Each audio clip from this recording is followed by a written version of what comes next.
Madame, Monsieur, bonsoir.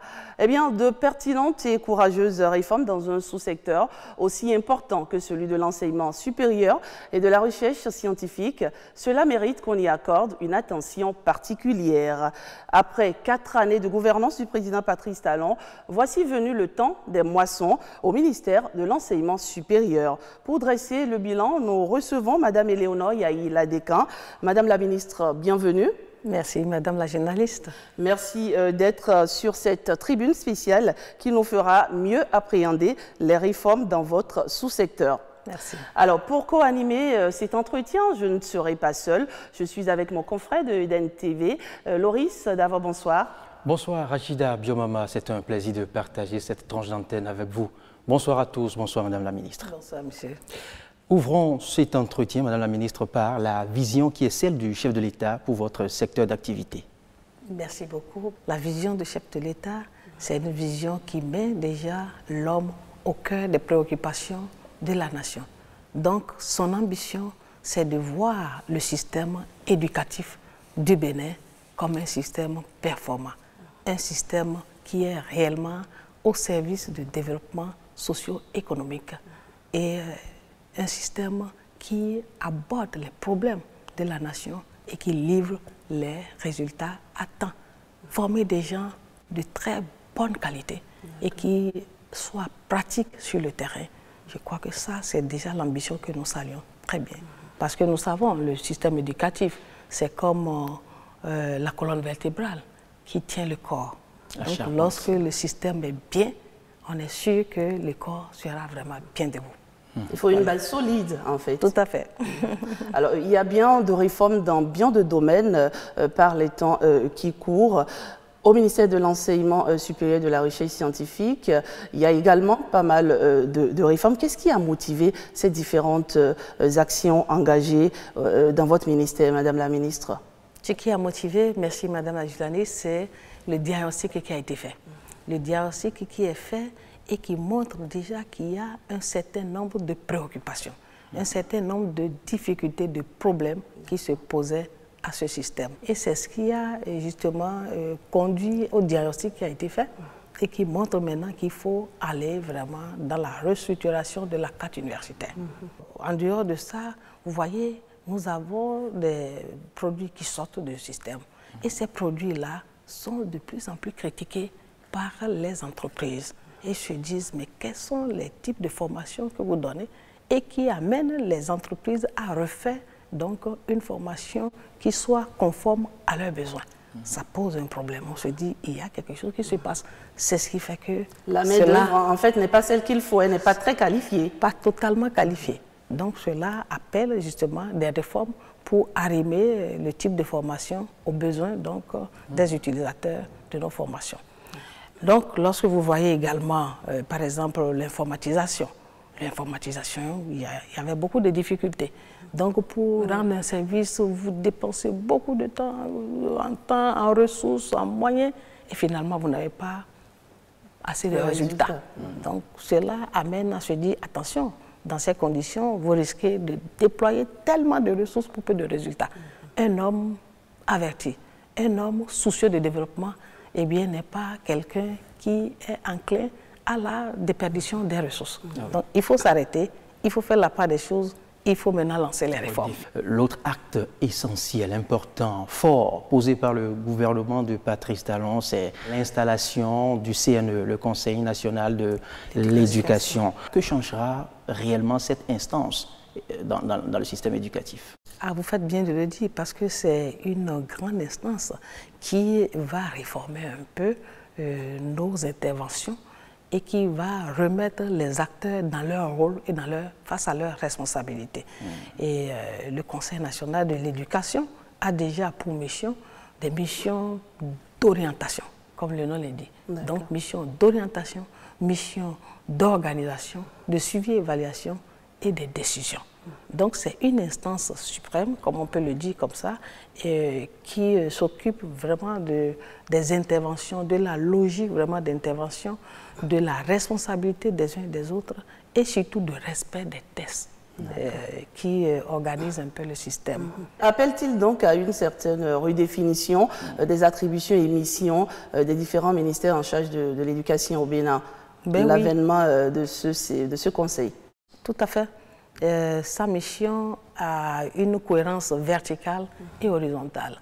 Pour ce qui est horizontal, c'est de faire en sorte qu'il y ait un arrimage certain entre les trois ordres d'enseignement. Il ne faut pas qu'il y ait des actions au niveau, par exemple, primaire, qui compromettent un peu la suite de parcours des apprenants au secondaire. Il ne faut pas que les deux ensemble produisent des effets néfastes au niveau du supérieur. Il ne faut pas non plus que le supérieur produise. Et donc des produits, enfin, je me répète un tout petit peu, des diplômés qui viennent donc entacher ou remettre encore en arrière ce qui a été déjà fait comme effort au niveau des deux autres secteurs. Ça, c'est la logique horizontale. Et la verticale, c'est ce que j'ai dit tout à l'heure, l'instance qui est supérieure et qui s'assure de ce que les uns et les autres se retrouvent dans leur rôle. Donc cela appelle évidemment une restructuration. Pour ce qui nous concerne, par exemple, vous avez beaucoup d'attributions qui vont se retrouver au niveau du Conseil de l'éducation. Si je prends les missions que nous avons au niveau de nos conseils, nous avons aussi des conseils, conseils consultatifs, etc. Évidemment, on n'aura pas conseil d'un conseil. Donc, ces conseils vont se fondre et se diriger vers le CNE. Tandis que nous serons aux actions déjà basiques et qui pourront être présentées pour avis au niveau du Conseil national de l'éducation. Il faudrait alors qu'il y ait déjà des mécanismes rigides pour suivre ces attributions, afin d'éviter des conflits d'attribution, des conflits... Il n'y aura pas de conflit d'attribution. Et ça a été d'ailleurs même les premières, disons, rencontres et les premières actions que nous avons, tous les autres enseignements, ont eu à faire avec le CNE.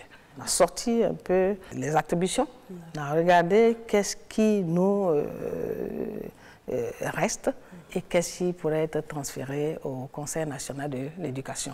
Ça a été fait de façon... tout est clair, tout est clair, il n'y a aucun problème par rapport à ça. Une fois que chacun a compris son rôle, eh bien, chacun restera dans son couloir et puis bon, ça se passera très, très, très bien. Une chose est sûre, Madame la ministre, le président Patrice Talon nourrit de grands espoirs par rapport à l'avènement du Conseil national de l'éducation. Je vous propose de suivre ici un extrait de son discours lors de l'installation. Les acteurs politiques vont vivre un deuil aujourd'hui. Parce que plus jamais les mouvements de personnel, les affectations ne seront plus politiques. Elles seront dépourvues totalement des pressions politiques. Ça fait un peu trop longtemps que nous déplorons que le secteur de la santé et de l'éducation sont trop souvent l'objet de pressions politiques et de facteurs parfois exclusivement politiques. J'ai espoir que les membres du CNE ici présents, qui vont être les pionniers de ce CNE rénové, seront capables de relever ce défi en ne se soumettant à aucune pression du genre, puisque vous avez été sélectionnés, désignés et élus sans tenir compte de contexte et des couleurs politiques de chacun. Pour moi, vous êtes neutre et vous le resterez tant que vous siégerez au sein de cette commission. C'est vrai qu'il n'est pas précisé dans les attributions et les conditions qui vous sont imposées la réserve politique. Mais je crois que la mission et l'espoir que le peuple béninois tout entier porte en votre nomination pour échapper à la pression politique seront pour vous comme si c'était une exigence de réserve politique. Je voudrais compter sur vous pour cela. Voilà, le CNE installé, désormais acté. Et après? Après, on travaille. Chacun fait ce qu'il a à faire. Et par exemple, le volet qualité, il faut qu'on s'assure que les normes de qualité sont respectées. On ne peut pas amener un conseil national de l'éducation et se permettre de faire les choses comme s'il n'y a pas un organe de régulation. Pour ce qui nous concerne, par exemple, c'est de faire en sorte que les cadres performants et compétents se retrouvent à leur poste et qu'ils soient utilisés, qu'il y ait une bonne communication et qu'on puisse agir vite. Ce qui est important, c'est qu'on puisse former des gens bien pour prendre en charge les questions de développement de notre pays. Est-ce qu'on peut dire qu'avec l'avènement du CNE, il y a comme un certain renouveau au niveau de l'enseignement, au niveau de l'éducation au Bénin? Tout à fait, on peut le dire. On peut le dire parce que, comme je l'ai dit tout à l'heure, je prends par exemple la BACES. La BACES, c'est une agence qui va s'occuper de l'aspect qualité et qui va être conférée au CNE. Les questions de gouvernance, nomination, élection des recteurs, tout ça, c'est le CNE qui va réguler ça.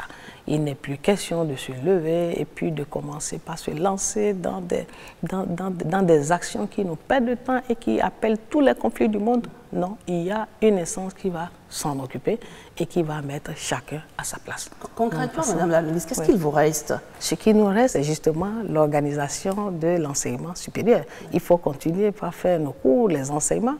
Il faut justement continuer la recherche. C'est pas le CNE. Nous avons la recherche, nous avons l'innovation qui va encore se poursuivre normalement. Nous avons nos 4 programmes, à savoir la gouvernance, l'enseignement supérieur, la recherche-innovation, la vie de l'étudiant, qui se dérouleront véritablement bien. Nous aurons nos PTA qui vont s'exécuter totalement bien. Et à chaque fois qu'il y aura des revues, eh bien, nous allons pouvoir les tenir en lien avec le CNE. Il nous reste bien des choses. Madame la Ministre, avant de poursuivre, il me plaît de reconnaître le caractère inclusif des différentes réformes enclenchées.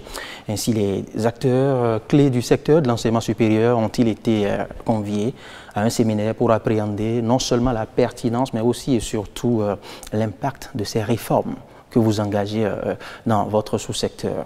C'était bien évidemment le 21 février dernier. Tout à fait. Si vous le permettez, nous allons suivre l'élément pour nous rafraîchir quelque peu la mémoire sur ce séminaire ministériel. 24 heures pour débattre des questions d'intérêt. Ici, un thème est au cœur des débats. Regard croisé des acteurs sur les réformes dans le sous-secteur de l'enseignement supérieur et de la recherche scientifique. Ce séminaire permettra de procéder à une analyse diagnostique des problèmes et d'identifier de façon consensuelle les solutions les plus adaptées afin d'établir une synergie dans la mise en œuvre des réformes engagées pour la qualité de l'enseignement supérieur et l'amélioration de la recherche scientifique et de l'innovation. Et c'est ce que nous sommes venus faire, en fait. Nous ne sommes pas venus parce que nous avons nos cartouches de problèmes, de revendications. Non, non, non, non, non, pas du tout, c'est pas ça. Nous sommes venus parce qu'il y a un problème et nous serons dans nos différents rôles pour apprécier le problème. Nous avons notre organe qui est le CNE, le Conseil national de l'éducation, qui est un organe supérieur et qui va également jouer son rôle. Est-ce que nous avons bien compris son rôle? Sinon, nous allons perdre le temps. Nous devons pouvoir nous écouter. Nous devons pouvoir faire en sorte que le corps devienne entier maintenant. Un rêve que nourrit Éléonore Yahi Ladécan en organisant ce séminaire qui a mobilisé 300 participants pour un total de 10 communications. L'initiative est saluée. Si nous sommes francs, nous pourrons trouver beaucoup de solutions aux problèmes posés par les acteurs. Le gouvernement avait pris des décisions. On a même commencé par préciser la carte universitaire. Maintenant, les difficultés que nous avons sur le terrain, c'est des solutions que nous allons amener à ce que nous sommes en train de faire maintenant. Les solutions aux problèmes de l'enseignement supérieur par les acteurs eux-mêmes. C'est un signe d'espoir pour le développement de ce sous-secteur. Alors, Ils étaient tous là, nous l'avons vu, c'est une salle archi-comble. Les regards ont été croisés sur les différentes réformes entreprises dans votre sous-secteur. Madame la ministre Yahi Ladekans, cette rencontre a-t-elle comblé vos attentes? Tout à fait. Je dois déjà dire que tous les acteurs, comme vous l'avez dit, étaient réunis. Vous avez vu même les personnes ressources, les ministres honoraires, les gens qui ont déjà géré le secteur, les recteurs, les vice-recteurs, ils étaient tous conviés et ils étaient tous là. Ils étaient très contents parce que le besoin était là. Le besoin, c'est que pour voir si les attentes ont été comblées, c'est de voir déjà nos objectifs. Nous sommes partis d'un constat. Beaucoup d'interventions et des difficultés, des conflits. Et parfois, les problèmes s'entassaient sans que cela ne soit sous la responsabilité de personne. Donc, le séminaire était organisé, orienté pour que nous apprécions tous les difficultés, les problèmes qui se posent au secteur et que chacun prenne sa part de responsabilité. Et en ce sens-là, on peut dire que les attentes ont été comblées parce que les rectorats savent maintenant ce qu'il leur reste à faire. Les enseignants qui sont arrivés, qui sont les chefs d'établissement, ils savent ce qui leur revient de faire. Il y a, vous avez vu, les partenaires sociaux, ils étaient là.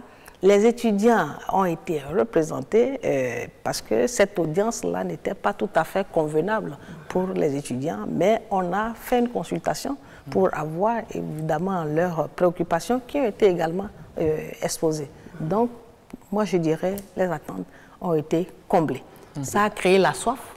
Ils ont voulu qu'au lieu d'un jour, que ce soit 3 jours. Et je leur ai dit non, les 2, 3, 4, une semaine qui vous reste, vous irez faire ces débats dans vos universités respectives. Moi, je n'ai fait que lancer les débats, appeler, disons, la conscience des uns et des autres sur ces problèmes et la nécessité de nous en charger. Les résultats ou les solutions ne viendront pas de l'extérieur. C'est nous-mêmes qui trouverons des solutions. C'était donc important pour vous l'adhésion de tout ce monde aux différentes réformes, C'était un conclave. On est restés tous là, je suis restée avec eux. Et à la fin, évidemment, la fumée blanche est sortie. Et quelles en sont les recommandations? Quelques-unes Voilà, par exemple, lorsque je prends la question des heures supplémentaires, la question des heures supplémentaires a été vraiment une question fondamentale, puisque qu'est-ce qu'on appelle heures supplémentaires? C'est quoi les heures qui sont dues? Et le cas surtout des entités à gros effectifs a été le cas le plus central, pour dire, bon, ben, si vous avez, il y a des notes qui ont été prises, et donc les enseignants ont voulu comprendre justement la portée de ces notes. Et on leur a expliqué, évidemment, dans quel contexte on peut le faire. Il reste qu'on ne peut pas parler d'heures supplémentaires si tu n'as pas effectué tes heures dues. Et ça, c'est un élément très important. Lorsque je prends, par exemple, les questions des offres de formation, on a constaté qu'il y a des doublons dans les offres de formation au sein d'une même université. Donc, et il y a déjà des commissions qui s'activaient autour de ça. Les commissions ont rendu disons, leur rapport. Et ce sont ces rapports qui ont été appréciés.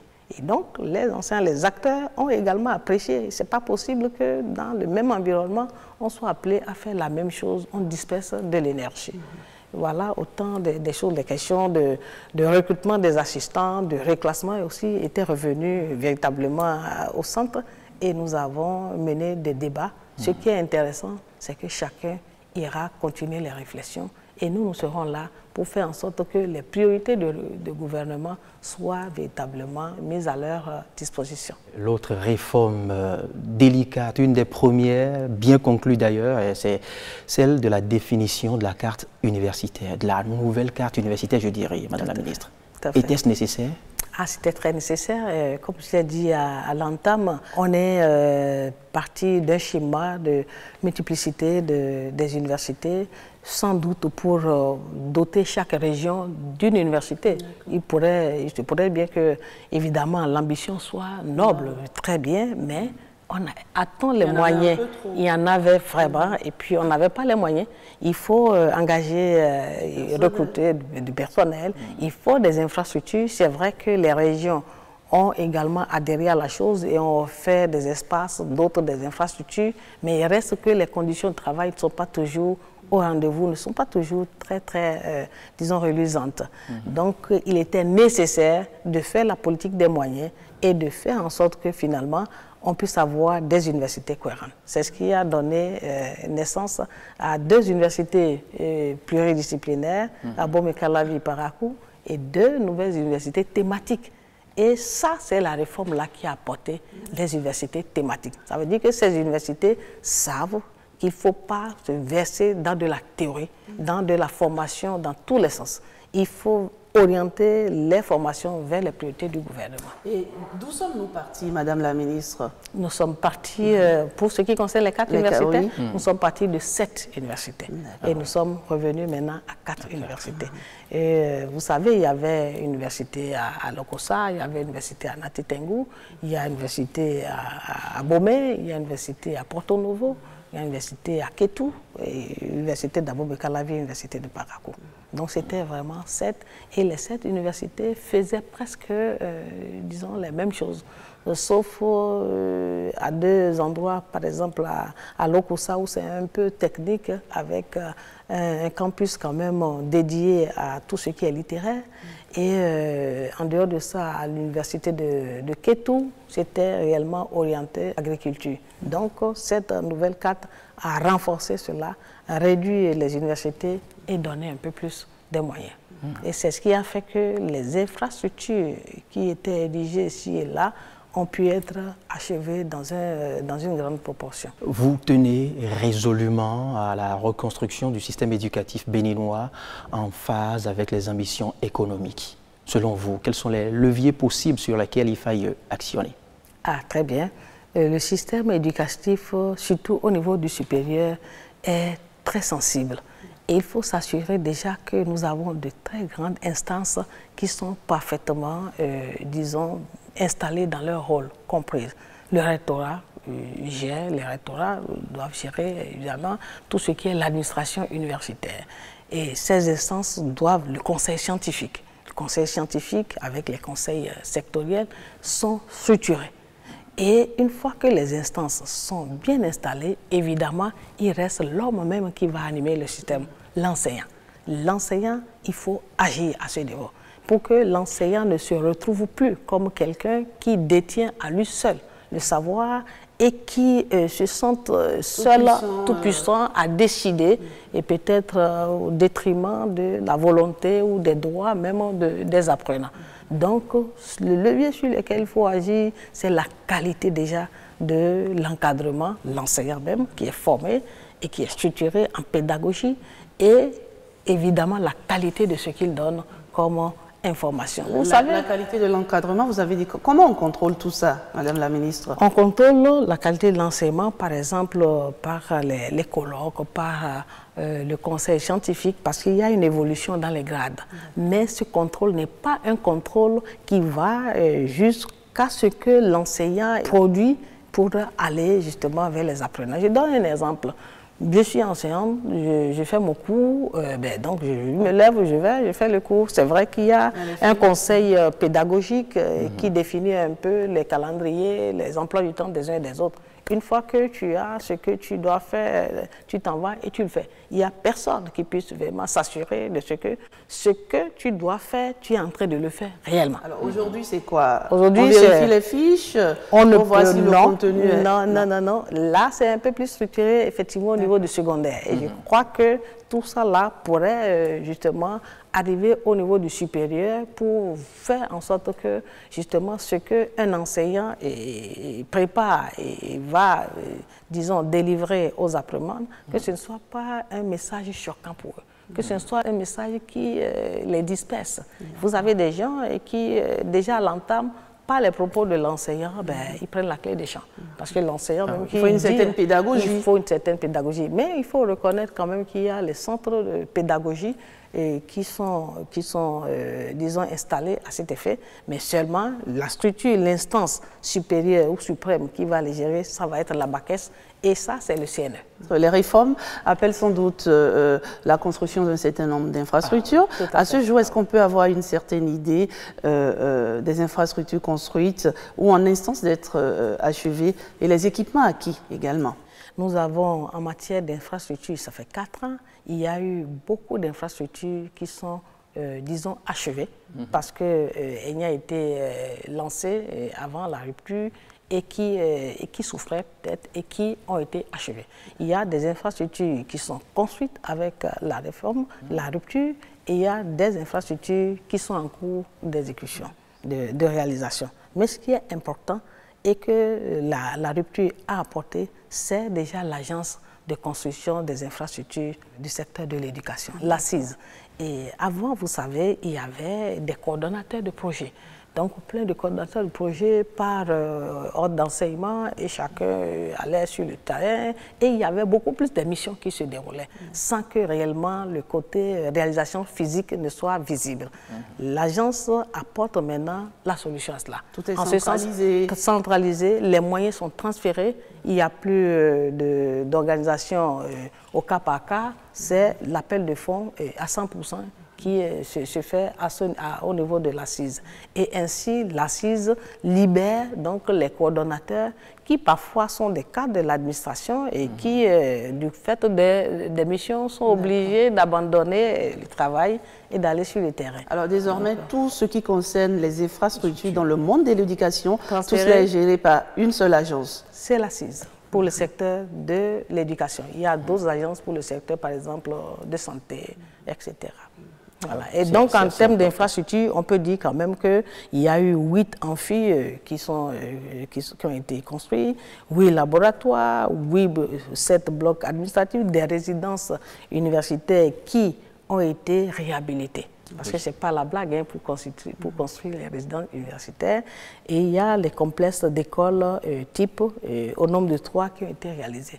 Donc, il y a des centres de production, disons, d'infrastructures numériques qui ont été également réalisés à l'université d'Abomey-Calavi. Donc, on peut dire que ces infrastructures viennent accompagner justement le système de façon à mettre les apprenants dans de bonnes conditions d'études, dans de bonnes conditions de pratique. C'est vrai que les besoins sont énormes et on fait quand même des très grands pas. Voilà. Il y a beaucoup de bouleversements, en tout cas avec ces nouvelles réformes. On parle on parle du PRMP désormais, de la personne responsable des marchés publics. D'un mot là-dessus, Madame la ministre. Oui, est-ce que vous savez, avant, la personne responsable des marchés publics était concentrée au niveau du secrétaire général du ministère. Donc, c'est le secrétaire général du ministère qui fait en même temps office de personne responsable des marchés. Mais il faut, vous voyez, le secrétaire général d'un ministère, c'est le poumon de l'administration. Il n'a pas le temps de pouvoir conduire donc, les processus. Et donc, là, maintenant, ce que la réforme a apporté, c'est de former des spécialistes en la matière. Et ceux-là, donc, conduisent le processus de façon à livrer véritablement rapidement les résultats. Donc, la procédure, c'est un pan de la question qui n'est pas la blague, parce que ça vient avec les tests, ça vient avec un niveau de préparation au niveau de la base. Et les structures à la base n'étaient pas du tout préparées à ça. Donc, on peut dire que cette réforme a amené cette structure à ce renforcement de capacités, si bien que tu ne peux pas dire et mettre un besoin vraiment au hasard. Si tu veux acheter un stylo, tu dois savoir le nom de stylo, tu dois savoir la qualité de stylo. C'était pas le cas, non? C'était pas le cas parce qu'il y avait un peu le répertoire des prix et puis bon, tu ne précises pas nécessairement ce que tu veux. Ça, et puisque tu n'as pas précisé, eh bien, autour de ce flou, il peut se passer beaucoup de choses. Donc, tu veux une qualité donnée, mais on te donne une qualité inférieure, mais pour le même coût. Ah oui. Alors, donc, il est nécessaire de préciser, et là, les structures de contrôle également s'assurent de ce qui est émis comme besoin et lancé comme commande est réellement acquis et livré. On va aborder maintenant la création des instituts universitaires d'enseignement professionnel, l'IUEP. Il y en a pas mal. Il y en a pas mal. On peut déjà avoir une idée des IUEP construits. Les IUEP, au fait, c'est une très belle réforme et qui vient révolutionner un tout petit peu, disons, la nature des formations qui se font au niveau du supérieur. On a l'habitude de voir les formations techniques un peu plus professionnelles au niveau du secondaire. Mais avec le système LMD, c'est vrai, on est passé à la professionnalisation des enseignements, mais le côté technique, eh bien, n'était pas du tout visible au niveau du supérieur. Alors, ce que les JEP apportent, c'est de pouvoir accompagner ces apprenants qui n'ont pas la possibilité d'aller loin dans ce qu'ils savent faire, mais qui ont quand même un certain savoir-faire. Les accompagner en 2 ans. Je suppose que, par exemple, quelqu'un a son bac et veut se spécialiser en menuiserie. Avant, vous n'avez pas les formations comme ça. Vous irez à licence, master, doctorat, mais vous n'en trouverez même pas. Mais alors qu'un menuisier qui a un peu son DUT, en 2 ans, peut déjà être plus opérationnel sur le terrain. Il y a des domaines prioritaires que l'État a définis, donc les domaines du gouvernement, tels que la maintenance, tels que les énergies renouvelables, l'agriculture, on le connaît très très bien. Eh bien, ces secteurs prioritaires font l'objet donc de mise en place de ces JEP. Mais il faut reconnaître, vous l'avez bien suivi la dernière fois, avec la stratégie pour l'enseignement technique et la formation professionnelle, et qui est une forme de révolution au niveau aussi du secondaire, qui va à terme et donc procéder à ce qui est 2 tiers, par exemple, de pratique et simplement 1 tiers de théorie. En général, c'est beaucoup plus théorie et la pratique, c'est peut-être à peine 1%. La stratégie enseignement et formation technique et professionnelle inverse ces données. Et donc, les JEP représentent un continuum de cette stratégie au niveau du supérieur. Donc, voilà un peu, mais il faut dire que c'est 7 domaines. Pour le moment, nous en sommes à déjà un IEP au niveau de l'agriculture et nous nous activons vers 2 autres IEP au niveau de la maintenance et des métiers du bois. Donc ça permet à la limite, à la longue, en 10 ans, de pouvoir quand même adresser près de 5000 apprenants qui savent faire quelque chose. Et qui savent vraiment faire quelque chose et qui sont opérationnels. Et c'est assez important. Très important, on en a besoin. Vous voyez, pour refléter cette frange de diplômés que nous livrons. De personnes ne supportant pas le cursus classique. Voilà, et qui s'échappent, qui sortent de ce système-là et qui se retrouvent dans la nature en train de bricoler. Au lieu de laisser des gens bricoler et nous créer des problèmes nouveaux, autant les canaliser, les renforcer pour orienter leur intervention. L'autre réforme également audacieuse au niveau de l'enseignement supérieur est intervenir au niveau des EPES, les établissements mécontentement, remous, plein de choses à ce niveau, mais vous avez tenu bon, Madame la Ministre. Merci beaucoup. Vous avez très bien compris, ce n'est pas la blague.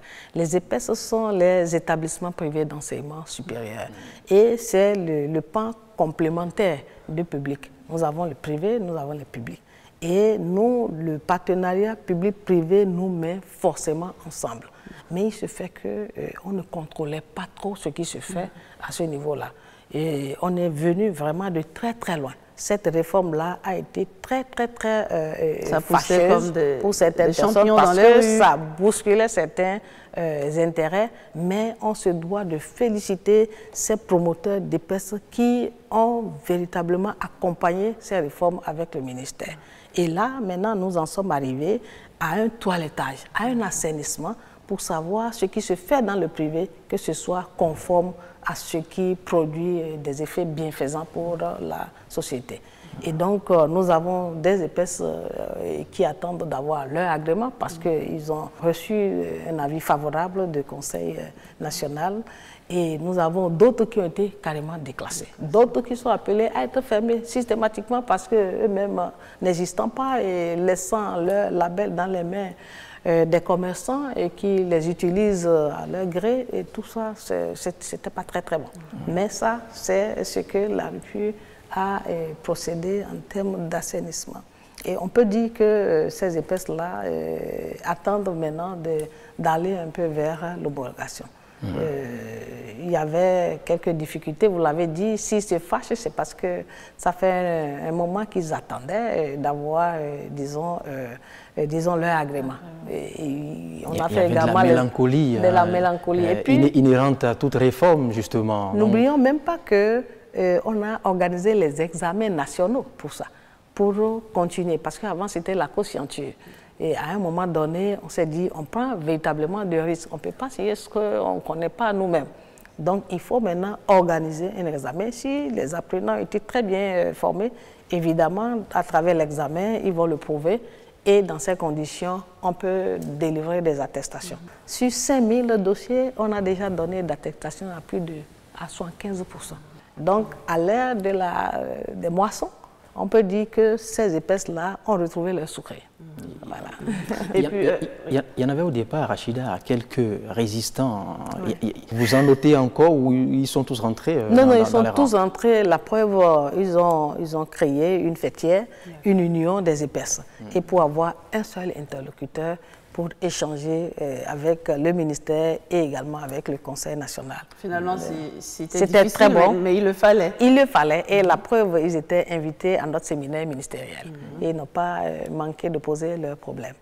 Voilà. L'examen national, ça concerne seulement les privés, pas les publics? Non, c'est les privés, parce que, comme je l'ai dit, c'est une forme un peu de validation de ce qui est fait en termes de formation au niveau de public, bien entendu. Il y en a qui voient une certaine discrimination. Un tout petit peu. Le public serait avantagé.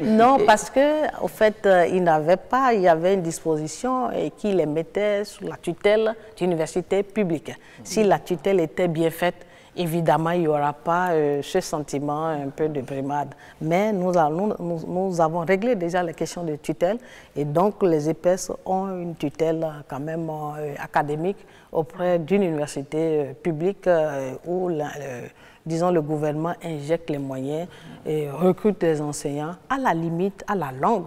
Ce que nous allons faire de ce partenariat, c'est une fois que les pratiques auraient été validées, on peut même envoyer sans regret les apprenants, orienter les apprenants vers les épaisses qui auraient véritablement acquis leur indépendance. D'accord. Alors aujourd'hui, que cela soit entendu, on ne se lève plus pour faire n'importe quoi, créer du jour au lendemain.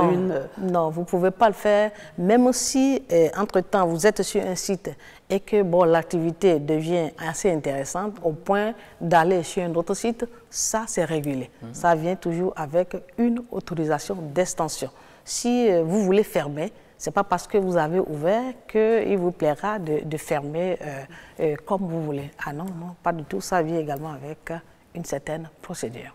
Quels sont, selon vous, Madame la Ministre, les mobiles qui sous-tendent l'amélioration de la qualité du capital humain dans le secteur qui est le vôtre? C'est parce que, justement, c'est ce capital d'encadrement et qui va justement encadrer les apprenants et qui va les orienter vers les besoins de la société. Donc, l'amélioration est quelque chose de fondamental pour ne pas se retrouver en déphasage avec les standards et les normes internationales. Donc, il faut de plus en plus renforcer. Et c'est dans ce sens-là que nous avons un programme, par exemple, de formation des formateurs. Donc, les formateurs qui forment se doivent également d'être renforcés pour apprendre les nouveaux outils d'évaluation, les nouveaux outils, par exemple, d'apprentissage et adopter les langages conséquents vis-à-vis des apprenants. Et dans ce sens-là, nous pouvons dire en 4 ans que nous avons quand même ce programme à adresser près d'une centaine de personnes avec près de 500 et quelques millions de francs CFA qui ont été engloutis dedans au bout de 4 ans. Au bout d'un certain temps, il y a eu quelques difficultés qui ont fait surface et qui ont amené à arrêter le programme. Nous sommes en train de nous préparer pour lancer maintenant ce nouveau programme. Donc, il est nécessaire de retoucher vraiment ce côté de renforcement des capacités de ces personnels d'encadrement. Et vous projetez de créer l'Agence béninoise pour l'assurance qualité de l'enseignement supérieur à Baquès. Quels seront ses attributs et rôles? C'est déjà créé. C'est déjà créé. On attend que le Conseil national de l'éducation pour les installer dans leur rôle. Et comme vous le dites, c'est la qualité. c'est déjà de s'assurer de ce que ce qui se fait comme intervention ou comme action dans le sous-secteur répond à des normes véritablement connues. Donc, il n'est plus question qu'un enseignant se lève et, comme on l'a dit tout à l'heure, se permette de faire ce qu'il veut. Donc, l'évaluation, quelle forme d'évaluation on va faire? Et il y a des gens, même la forme d'apprentissage, il y a des gens qui continuent d'utiliser le papier, de dicter les cours. Est-ce que c'est une bonne méthode qui est adaptée à l'évolution de nos apprenants?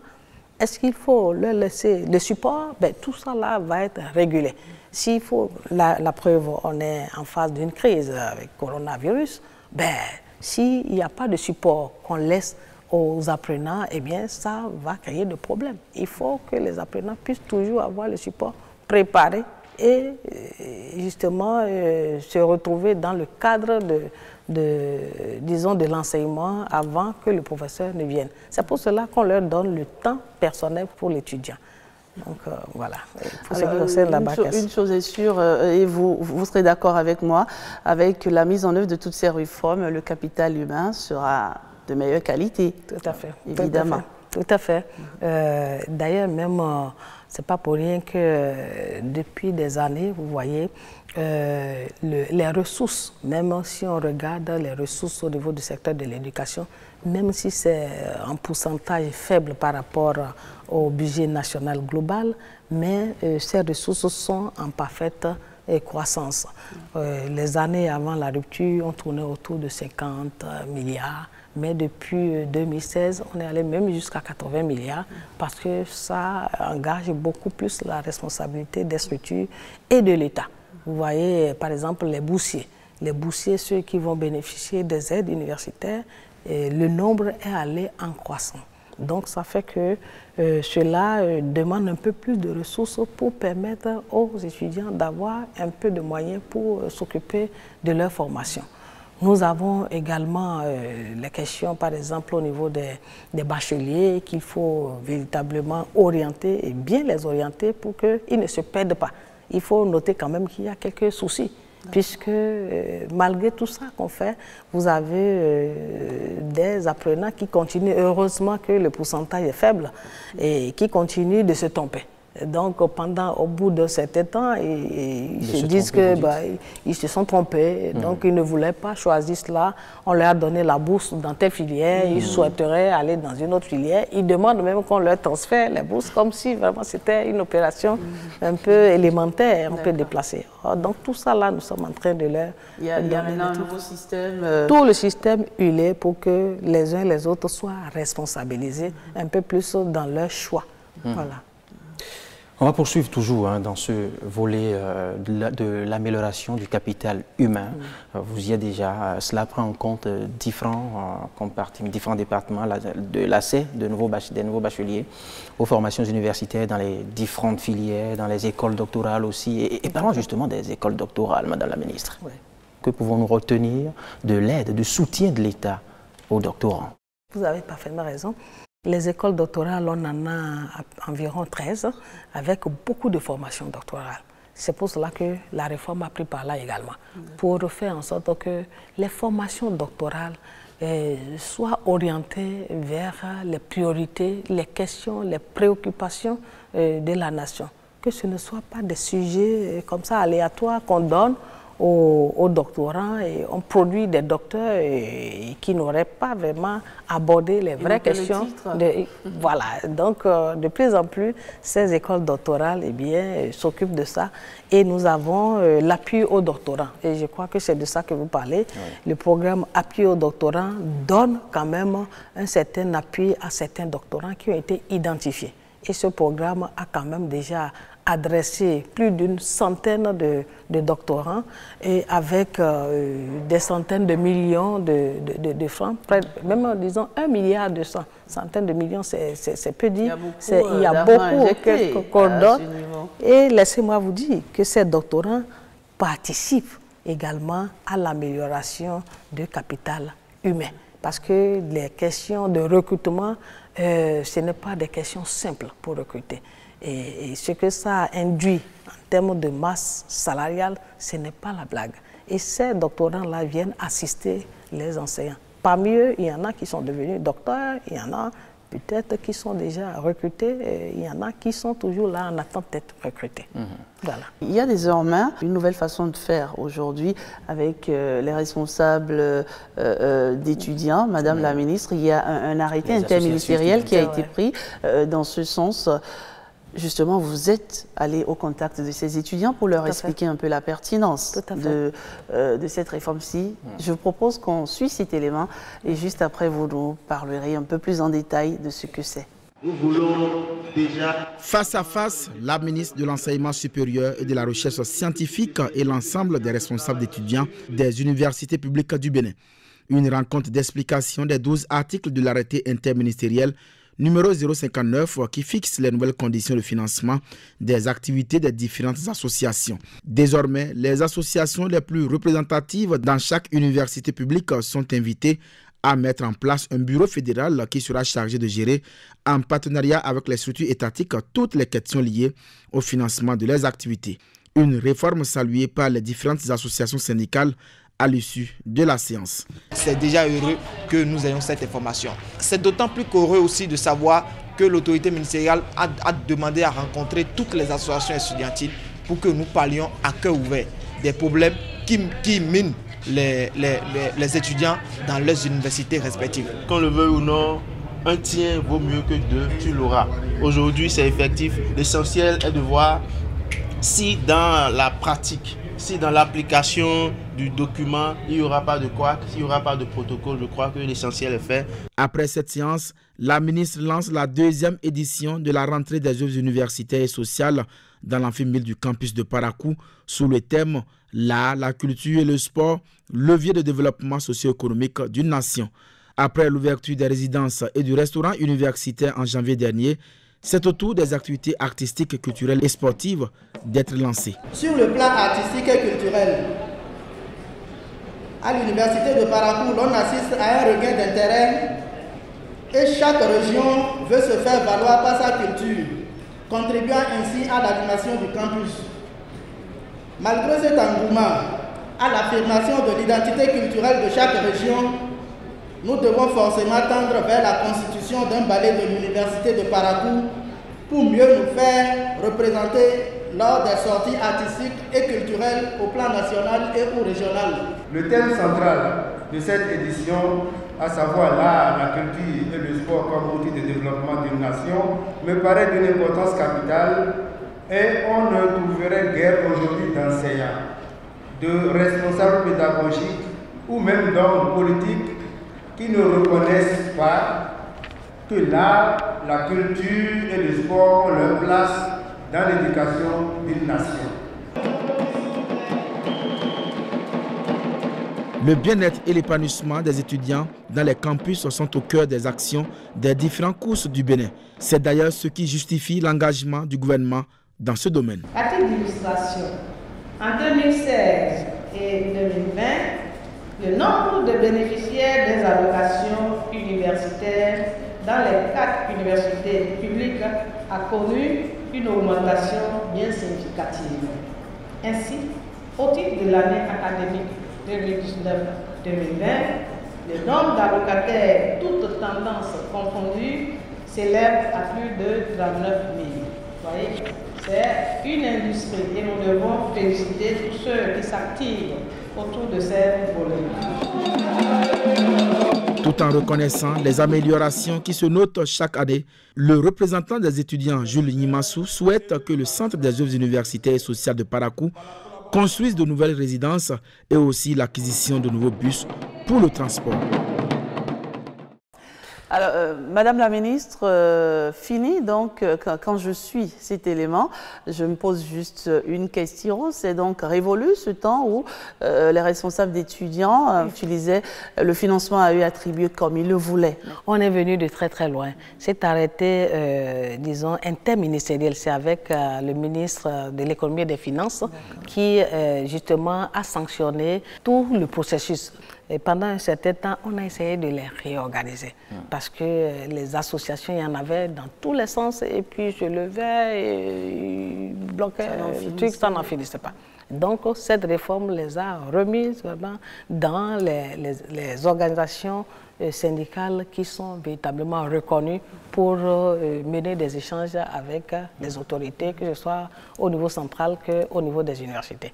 Donc, après cela, ils sont restés longtemps pour dire, ben, vous nous avez dit, taisez-vous, on veut vous organiser et après vous aurez des appuis. Alors, les appuis sont où? Ils ont mis 1 an. Et finalement, on les a réunis pour dire, bon voilà, l'appui est là, mais c'est bon qu'on leur dise que ce n'est pas comme avant, tel que vous l'avez dit, où on donne des sous pour faire des programmes d'autres sortes, les loisirs. Aujourd'hui, qu'est-ce qui a changé concrètement?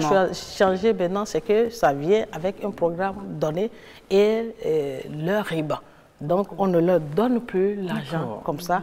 Ils sont appelés eux-mêmes maintenant à faire des consultations à leur niveau. C'est notre arbitrage qu'on leur apprend à faire. On leur donne également quelques programmes de management, de leadership, un peu de comptabilité, parce qu'ils savent pas, il faut qu'ils sachent un peu ce qu'on appelle RIB, ce qu'on appelle IFU. Vous les mettez à l'école de la gestion de la chose publique. À l'école de la gestion, parce que demain, ils sont les hauts cadres de demain.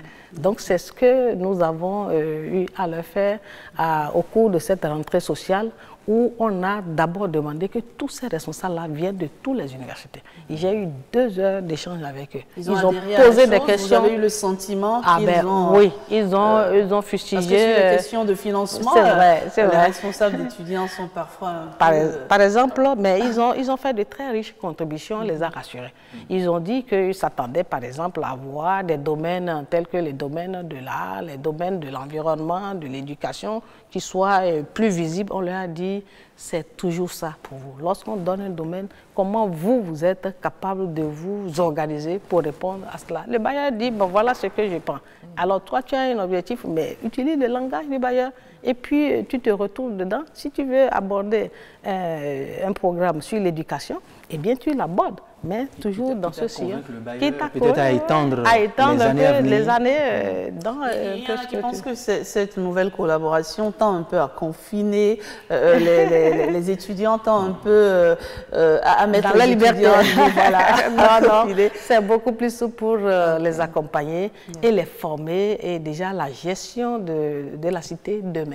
Parce qu'ils sont appelés à grandir, c'est 1 an, et ils font 1 an, c'est 3 ans, hein, mais ils essayent d'alterner ça chaque année. Donc on leur apprend également un peu ce que c'est que le respect des engagements, le respect des tests. Donc je crois qu'ils ont été très très bien, on a eu une merveilleuse séance avec, de toute façon avec ces étudiants, les responsables. J'ai jamais eu de problème avec eux. Il faut savoir déjà comprendre leurs besoins et savoir quand même leur dire les choix stratégiques, leur dire, ah non, ici, vous ne devez pas aller là. Mais là, ok, qu'est-ce qui est le problème? On les comprend et puis bon, voilà, ça se passe bien. Ils ont abordé les questions, évidemment, parce que ça, c'est le volet de programme La vie de l'étudiant et qui couvre en même temps les œuvres universitaires sociales telles que l'hébergement, telles que la restauration et puis les transports.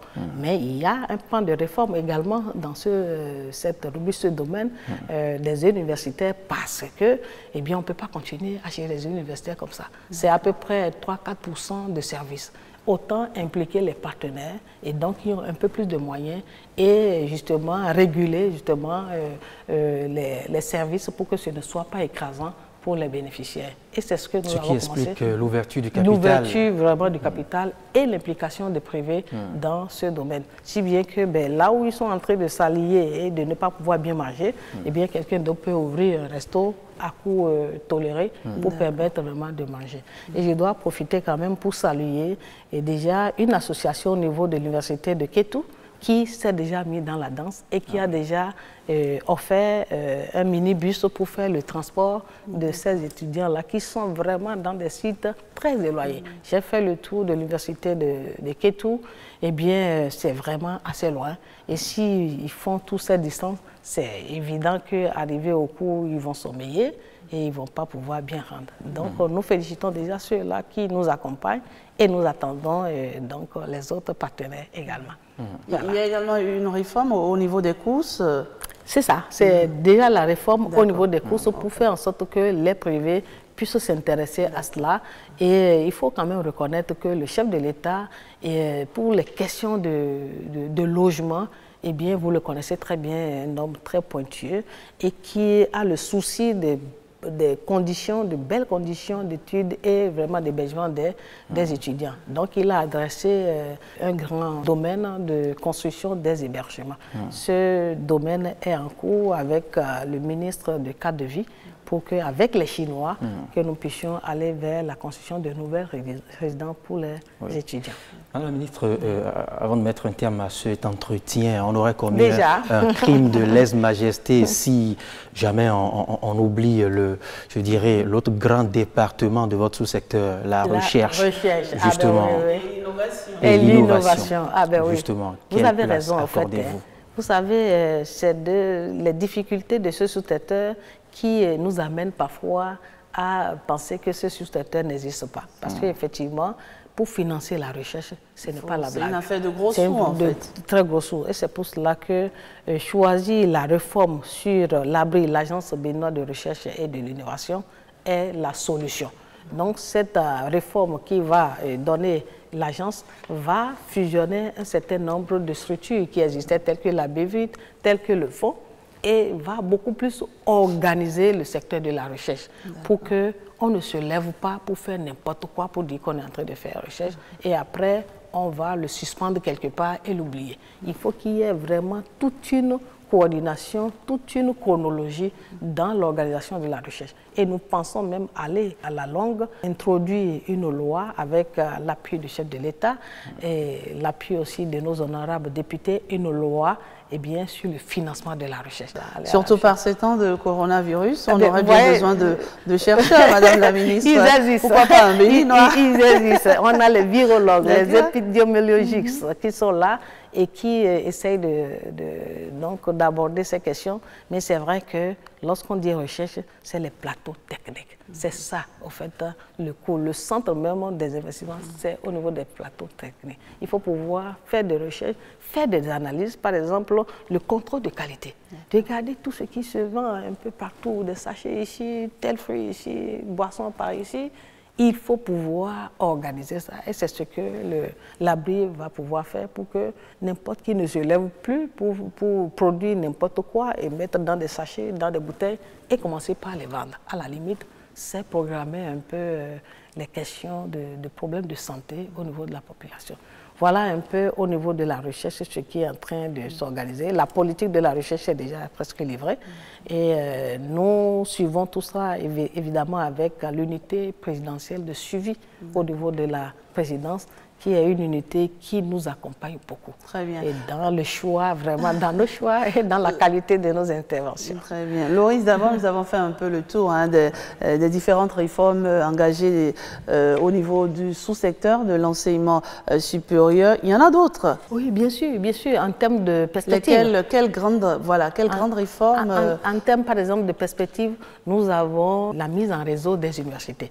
Les questions vraiment de dématérialisation. Les questions de dématérialisation. Là, fini les inscriptions où on lance l'inscription et les inscriptions sont ouvertes pendant 3 mois, 4 mois et on ne finit pas avec de longs fils. Lorsque nous allons justement faire la question de mise en réseau des universités avec l'agence de développement. Grande plateforme tournante et qui fait que l'étudiant qui a déjà, disons, des données à un niveau n'est plus tenu de répéter les mêmes dossiers un peu partout. Donc, il a une adresse fixe avec des données fixes que nous pouvons importer pour des besoins un peu de suivi de son parcours. D'un campus à un autre. D'un campus à un autre. Ça, c'est un chantier vraiment assez important pour nous parce que nous perdons un peu de temps. Vous voyez, l'équivalent des diplômes, la question des équivalents des diplômes également, qui va être bien restructuré pour que quelqu'un qui a fini et qui a besoin vraiment d'avoir la confirmation de ce que la formation ou le diplôme a été donné ici, qu'il ne soit pas mis beaucoup de temps pour répondre à ces genres de sollicitations. Donc, tout ça, nous avons mis ça dans nos perspectives. Voilà, c'est déjà la fin, Loris. D'abord, Madame la Ministre, un mot de la fin, très rapidement. Nous sommes venus de très, très, très loin. Et nous avons eu beaucoup de difficultés parce que lorsqu'on dit réforme, ce n'est pas souvent bien compris. Mais il faut savoir que les réformes ou le système éducatif, c'est un peu comme un arbre et qui a des racines bien amères. Mais au fruit doux, on préfère ça.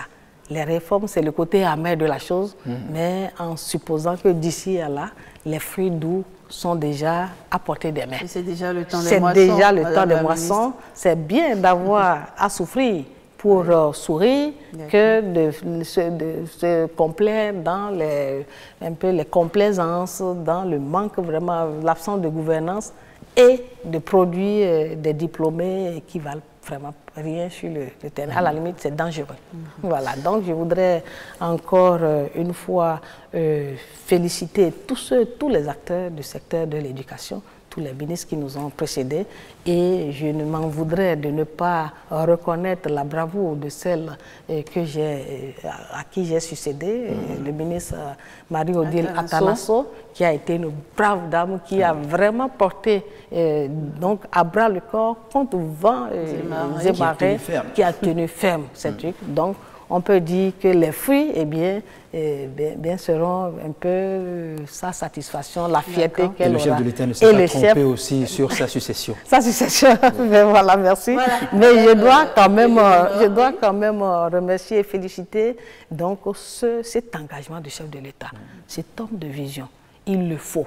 Et il faut que nous puissions prier pour que des gens comme ça soient longtemps avec nous pour nous accompagner.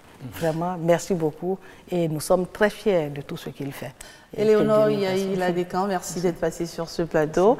Loris, d'abord, c'est déjà fini. Oui, c'est tout. J'espère que vous nous avez bien suivis chez vous. Bonsoir.